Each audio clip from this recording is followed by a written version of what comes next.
Before we begin today's show, we'd like to thank our sponsors, Posh Virtual Receptionists and Axiom. Welcome to the Modern Law Library. I'm your host, Lee Rawls, and today I'm joined by Laura Frederick. She's the author of the book, Practical Tips on How to Contract, Techniques and Tactics from an ex-Big Law and ex-Tesla commercial contracts lawyer. Laura, thank you so much for joining us. I appreciate you having me on. This episode may be a little bit different than some of my listeners are used to because although I am interested in the content of your book, I am also very interested in the story of how you came to write it and the way that you've crafted your career, because I think you have a lot of really interesting tips and things that lawyers who may be listening could apply to their own careers. So first off, how about you introduce yourself to my audience and share a little bit about what your backstory has been? Sure. So my name's Laura Frederick. I own a law firm here in Austin, Texas. I'm also the president of a training business called How to Contract. But in terms of backstory, I started my career in law firms, practicing initially franchise law for a couple of years and then moved to technology transactions. So I spent about 10 years in law firms before I went in-house, then ended up spending about 14 years in-house, including the last job I had, which was a commercial contracts lawyer at Tesla. And I decided I was looking for something different. So I decided to take the leap and I opened my own firm in January 2019. So that's kind of brought me to where I am today and with my own firm and opening up my training business. This book would be a pretty easy fit for someone who practices contract law or doesn't usually practice contract law, but needs to for a particular case. But I also think that hearing your story and how you came to write this book would be helpful for any attorney who is trying to be a solo or help their small firm and thinks to themselves, but how could I get out there and attract business without having to go to innumerable, cocktail parties or lots of, civic council meetings. I'm really intrigued by how you came to compile this book. Could you talk a little bit about that? Yeah, no, and I'm definitely one of those lawyers that when I opened my own firm, 100% of the work I got in the first 18 months was from referrals, either former coworkers or friends and colleagues of former coworkers, people who knew me.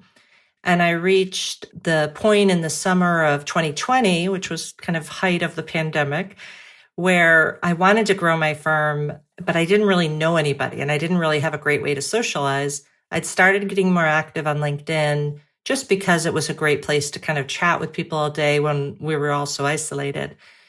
And I saw a challenge early on that said someone had taken a challenge to post 30 days in a row on LinkedIn. And at the time I thought, well, I don't think I could go 30 days. Maybe I could post for a few days and that would kind of help people see that I knew what I was talking about. So I started posting just some top of mind things that I wanted to share with people that I've learned about contracts from my career. And immediately there was this huge reception to my posts because I framed each one as this tip, a contract tip, and it would tell some kind of practitioner perspective of, approach your assignment provisions this way and how to deal with negotiations when somebody talks over you or other things like that. And there was a lot of reception and I decided to start posting those contract tips every day. And there was a lot of interest in getting a collection of them. I started within a few weeks, people said, have you collected these in a PDF? Can you send that to me? And at that point, I decided, I should self-publish because that's an easy way for me to get this collection of tips into the hands of whoever wants one or whoever wants a copy. And because I could sell it through Amazon. And a lot of people, I think, either have a misperception about self-publishing that dates back to, the era of vanity press, where maybe you were trying to create a memoir that honestly, it would go to 20 people and they were all related to you. And that just is not really the situation now. Could you talk a little bit about what it was like to self-publish any tips you've learned from doing so, anything you do differently now looking back? Yeah, I think, I did a true self-publishing that I prepared the manuscript in Word with very little formatting that was one of the tricks I learned. I spent a lot of time on my first draft formatting it to look a particular way, but then the person who ended up preparing the formats for publication had to take all those out and redo it. So the direction was prepare a Word document with just a main heading like H1 and a secondary heading H2, but otherwise don't worry about the formats. And so what I did was I just took each individual tip, and luckily each tip fit on an individual page. So the way the book's set up, it's got chapters, but you could just read one page in its entirety and then randomly flip to any other page, and you'd have a contract tip in its entirety. So I pulled the tips together that I had already posted. I had about 91 contract tips, divided them into chapters, assigned the headline for each tip, and then found someone to do the formatting to get it into the style needed for Amazon. It was a Mobi style, EPUB, and then a PDF. And so there was some work getting the style right, but it was relatively painless process. I think from the time I finished the draft of my book to the time it was published was about 2 weeks. Oh, wow. And yeah, because you had this backlog of material that you could repurpose, it was just sitting right there. It's so, if you had asked me before, like whether I could ever write a book, I'd say no way, because that would take forever. And I'm a mom, I have a law firm, I have a business, I don't have time to write a book. And so by collecting what I wrote every day on LinkedIn, it was this miraculous process where I just focused on writing my tip each day and I invested time to do a quality job of each post. But then I just took all of the posts and gathered them and published that. And it was a huge hit. People really appreciated. It was a different voice, I think, than most people who talk about contracts. I have a relatively informal and conversational writing style. So it's found an audience among people who want to be able to learn, but without all that formality and stiffness that you find in a lot of legal writing. And you talk about your own style, and I want to carry that through to discussing branding, because I noticed when I went to your LinkedIn page, this is not a visual medium, so sorry to my listeners, but you still are at it. You're still posting, it seems to me, like every day. And with it, you have these comical little cartoons. All of the choices you make from your book to your LinkedIn posts, they have a common thread of color choice, for example.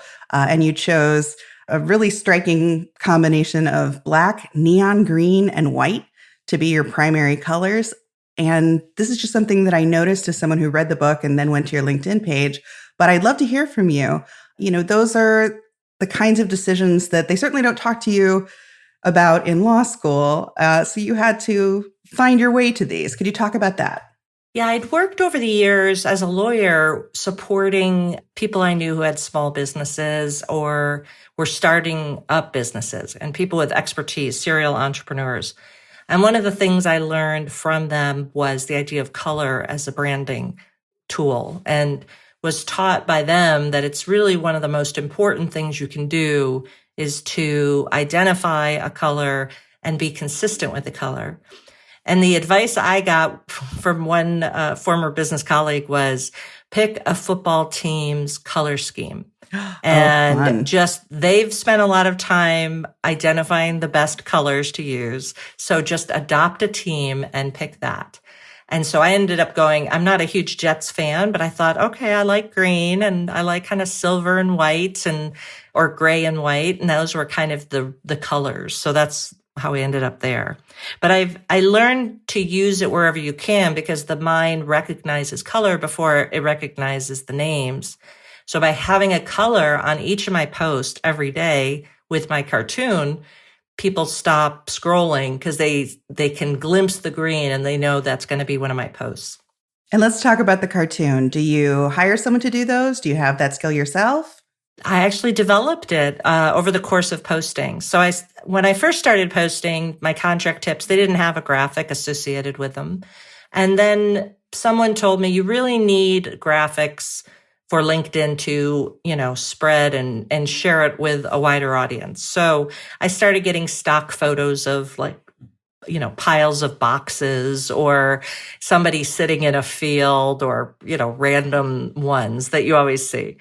And then I came up with the idea of having the green background and using a stick figure. So in the beginning, I just did stick figures, like a guy running to a bank if it was a financial related post. And eventually I started adding dialogue and it became a one scene cartoon. And over time, and I create all these myself using Canva. And over time, I became more skilled at creating these scenes. And so my favorite is somebody called me the Michael Bay of LinkedIn cartoons. Oh, because I end up creating these elaborate scenes, sometimes with explosions and buildings falling down, or a lot of them have comical characters of pirates or aliens or animals, all in something related to negotiations. So you'll have a cat making too much noise purring during negotiations to kind of make the point about when people won't be quiet or something like that. Yes. And, the cartoons that I've seen, what the characters are saying, they may be in a strange situation or setting, but what the characters are saying are something that I can absolutely hear someone saying in a negotiation. And it'll be something like, okay, I'm ready to have the negotiation just so long as we get everything we want. Right. Like, well, people actually say these. I know, exactly. It's been fun because I have a silly streak to me and I love Monty Python and I love slapstick comedy. So with these tips, I think of what I'm talking about in the tip, which actually is a serious tip. It's providing my best insight that I gained over my career about some particular point, but then taking it to a comical level. So actually, I enjoy doing the cartoons even more than I enjoy writing the tips. Another thing I noticed is that you are also in the comments, talking to the people who comment on your posts. Now, longtime listeners of the podcast may remember an episode we did back in August of 21 with Mark W. Halpert, and he talked about the importance in his book, LinkedIn for Lawyers. He says that kind of engagement is really needed. You shouldn't just post and then walk away. What's been your experience doing that? I think a lot of people would maybe feel shy or, oh, should I really be, jumping in and talking to people? What's been your experience with commenters? Yeah, I completely agree with his comment because comments are everything on LinkedIn. And the people who just post and walk away really miss out on the value that LinkedIn can offer. So if you just post, first of all, LinkedIn doesn't share your post very widely if you're not engaging in the comments. But even apart from that, the value of LinkedIn is in the relationships you're building and in the name recognition. And you get to know people for what they know and what they talk about. But you won't get to know anybody if you're just sitting passively watching the scroll. So I started because part of it's I just love contracts. I always have. And it's so much fun for me to sit and talk about contracts. And also I learn so much because every day I post on some issue, whether it's an intellectual property provision or a termination provision or whatever it is. And, I only know what I know about those topics. And I've learned a lot over my career, but there's a lot I don't know. And so these comments actually have provided me this huge opportunity to learn and expand my understanding. So I consider myself a much better lawyer with a much deeper understanding and a broader understanding of the topics because of all the wonderful people who comment on the posts and share their perspective. Now, before becoming a solo, You did have experience in a big law firm. Do you see a avenue for people who do have a very small practice to get the sort of colleague conversations going that maybe you were more able to have in a big law setting with an office with literal hundreds of people than, sitting on your own in your own home office through social media? Yeah, it's such a great way, because that idea of being in an office with lots of experts around you that you could just wander down the hall and talk to somebody or ask a question, that was what I learned with, and it certainly was a wonderful way to learn and continues to be. But so few people have that opportunity anymore, either because everybody's so busy, because of remote work, whatever it is, that way that lawyers used to learn how to draft and negotiate contracts, either by, sitting next to the partner as they walk through a draft, or sitting in on those negotiations and having the partner kind of put it on mute and explain his point to you during a break. Those things are much harder to get now. And also because so many lawyers are not going to law firms anymore. They're going in-house, or they're going to other roles, or opening up their own firms. And part of the motivation I had to write this book was I have all this knowledge. I've been practicing law since 1995. I know how to do a lot of stuff when it comes to contracts. And there's so much more to contracts than just the academic stuff that we read about in a lot of the other contract books and case books, whether it's analysis of the different types of conditional language or things like that. Those are useful, but my job working in companies and at law firms on contracts, that part of the legal language analysis is only 10% of the job, 20% of the job at most, but most of the job involves a lot more. And that's really what I talk about in the book. All the other parts of contract drafting, what the words really mean when they say this, and what you're going to face in the real world when there's a dispute over that. Well, we're going to take a quick break to hear from one of our sponsors. And when we return, I'll still be talking to Laura Frederick about her book, Practical Tips on How to Contract. You're no stranger to compromise. You're a lawyer. But getting the legal team you need is a compromise you shouldn't have to make. Like when you have to invest in hiring a full-time generalist lawyer when you need a highly specialized IP counsel. Or when you don't want to bring in your external law firm with their partner-level price tag. Axiom can help you match the right legal resource to the right matter at the right cost for the right duration. No legal leader should compromise their high standards, and with Axiom, you don't have to. Learn more at axiomlaw.com/ABA. As a lawyer, ever wish you could be in two places at once? You could take a call when you're in court, capture a lead during a meeting. That's where Posh comes in. We're live virtual receptionists who answer and transfer your calls so you never miss an opportunity. And the Posh app lets you control when your receptionist steps in. So if you can't answer, Posh can. And if you've got it, Posh is just a tap away. With Posh, you can save as much as 40% off your current service provider's rates. Start your free trial today at posh.com.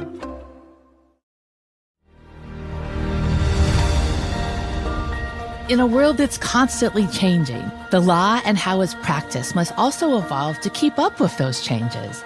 The ABA Journal's Asked and Answered podcast dives into the compelling stories surrounding lawyers' personal and professional lives. I'm your host, Stephanie Francis Ward, and each month I bring on a new guest to explore their involvement with our dynamic legal ecosystem. For the stories that bring the law to life, follow the ABA Journal's Asked and Answered podcast, part of the Legal Talk Network.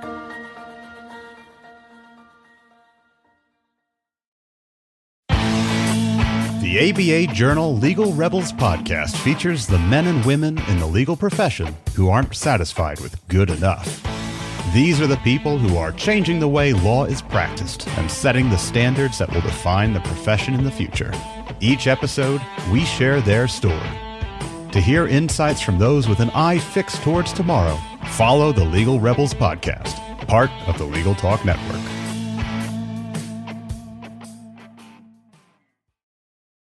Welcome back to this episode of the Modern Law Library. I'm your host, the ABA Journal's Lee Rawls, here with Laura Frederick. And here's my next question.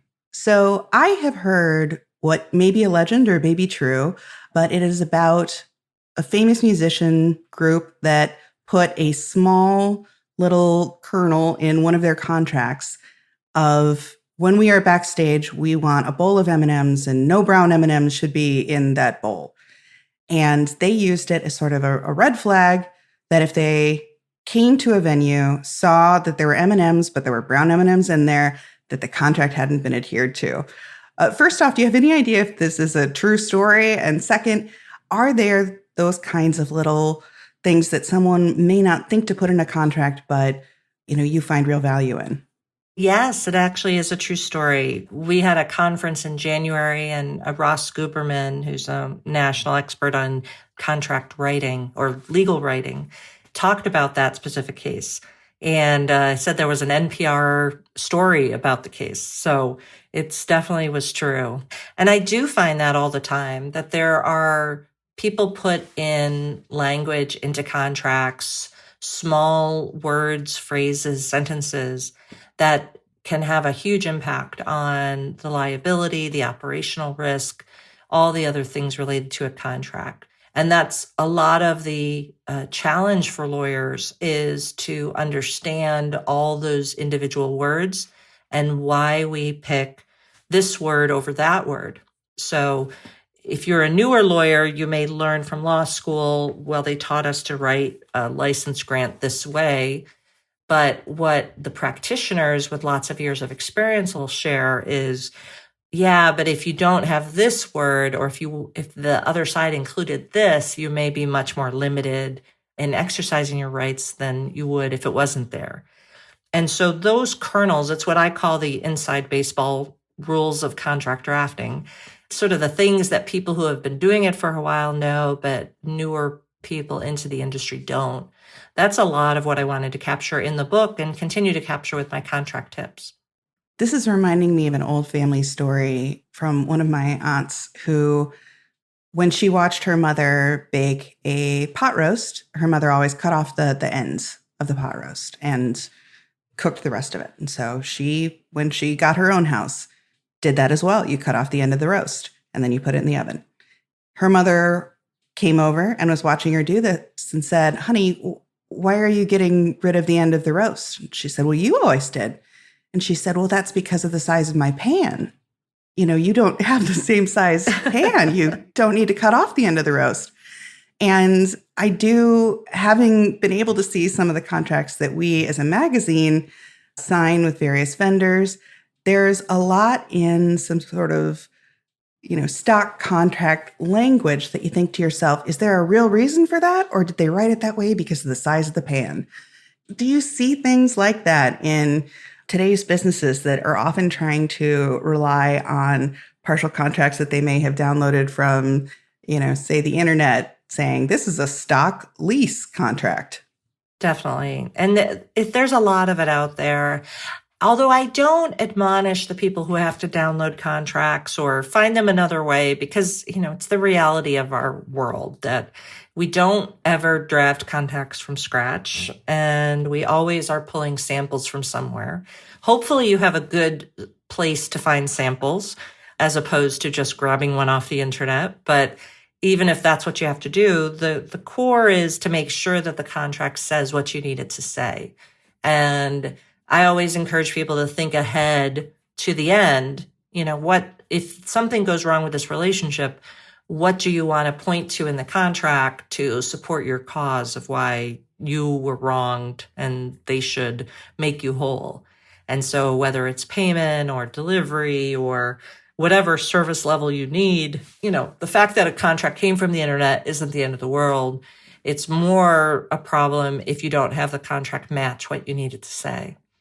Well, we've been talking a lot about your tips, but I'd love for people to hear one. You and I spoke before this and picked out one that's not actually strictly about contract law, and that's because many of our listeners will not be practicing contract law, but I still want them to get a feel for your writing and the kind of advice you give. Would you mind reading one of those for us? Sure. And this one is part of the chapter called Other Inspiration. So I have tips, but I like to post a lot about other wisdom that I've picked up over the years. And this is a real important one for me that is true to my heart. So it starts, you never had control, you had anxiety. Quote, you are afraid of surrender because you don't want to lose control, but you never had control. All you had was anxiety. End quote. I discovered this quote by Elizabeth Gilbert around the same time a big law partner told me that he wanted to open his own firm like I had, but was too scared to take the leap. Let me tell you, I was scared to death when I opened my firm last year. I was a single mom and the sole support for me and my 4 teenage sons. I was leaving a great job with a regular paycheck and a 401k and health insurance to do what? Launch a law firm by myself with no clients and no experience running a firm? Was I crazy? This was not a logical or sane thing to do. But here's the thing. I realized that I would have a lot of fear even if I stayed. I would have the fear of being laid off, the fear of screwing up, the fear of pissing off someone in charge, and so forth. The truth I found was that I would be afraid no matter what I did. I would never have control of everything that happens to me, and that would always make me scared. Once I found peace with my lack of control, I accepted my fear and found the courage to take the leap anyway. Think about these questions. What is beyond your fear? Is your fear protecting you or preventing you from achieving your best life? And that's the entirety of the post. And so you can, hear this and, for my listeners, this is more or less the length of most of the entries. And so, this is a book that you can pick up, read 1 or 2 bits of, set down, pick up again, read 1 or 2 bits of. And so you don't have to read this book all in one sitting. And I think you can come back to it for other situations. And like I said, I asked you to read something that was not about contract law, but the other chapters in this book, I'll just read some of the entries out so that you have a feel for it. Disputes and dispute resolution, contract structure and formation, confidentiality and NDAs, indemnification. So you are covering a lot of very technical subjects, but you're doing it in a way that, to me, as a reader who does not have a law degree, felt very approachable. So just wanted to give you that feedback as a reader. I think a lot of people are going to be intrigued by the fact that you worked for Tesla. So I will bring it up. What do you feel your time at Tesla taught you about contract law? Well, I don't know that I learned a lot more about contract law at that point because I'd already had 20 plus years of experience when I joined. But what it did give me was exposure to what I considered kind of the Pro Bowl MVP team. It was sort of the best of the best. And when I was able to succeed there, it gave me more confidence than I'd ever had before. And really the confidence to go out and open my firm and the confidence to put out things like my book and my daily post. Because it's very intimidating to stand up and say, I know this about this subject, not being an academic, just being a practitioner who's worked in the field. So the time at Tesla just gave me that confidence that, in fact, I really did know what I was talking about and that what I had to say could benefit other people. So you were making a lot of life changes at a time that, none of us knew that the pandemic was about to hit, but life changed for so many of us.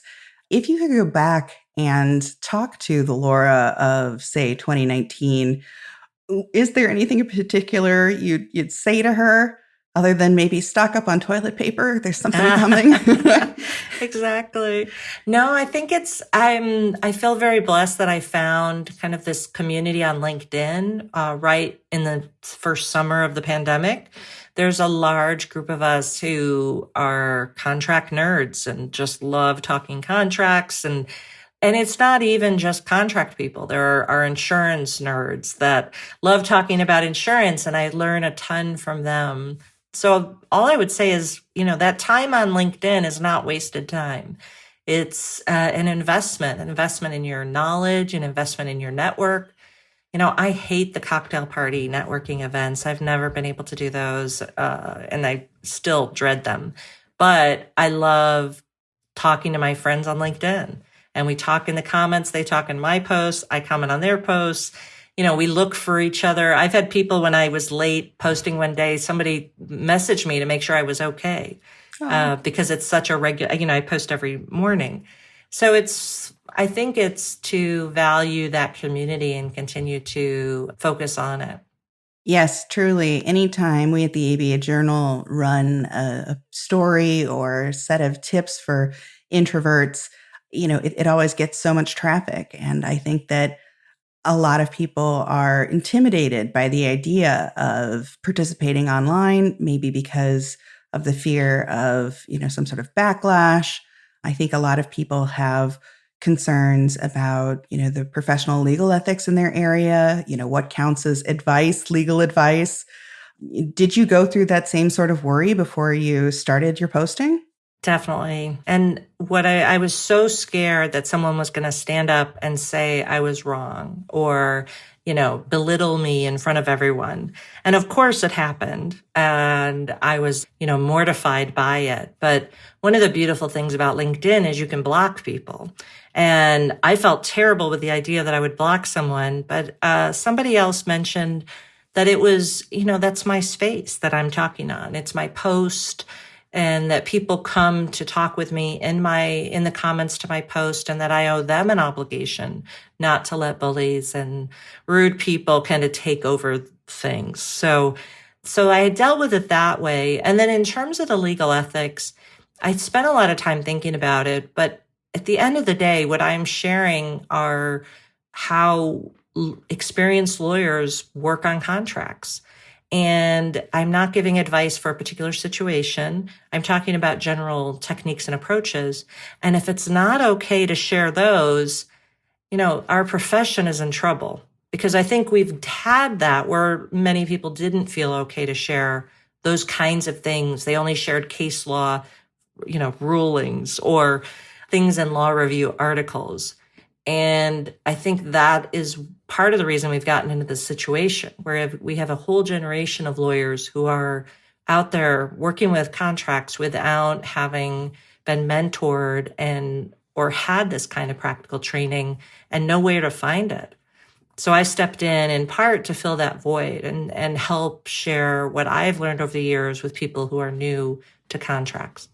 And just as an aside, I think that almost every jurisdiction has either an email address or a 1-800 number you can reach out to if you do have a specific ethics concern that you can run by a professional who knows what your jurisdiction's laws are. So that is a resource out there if you have those concerns.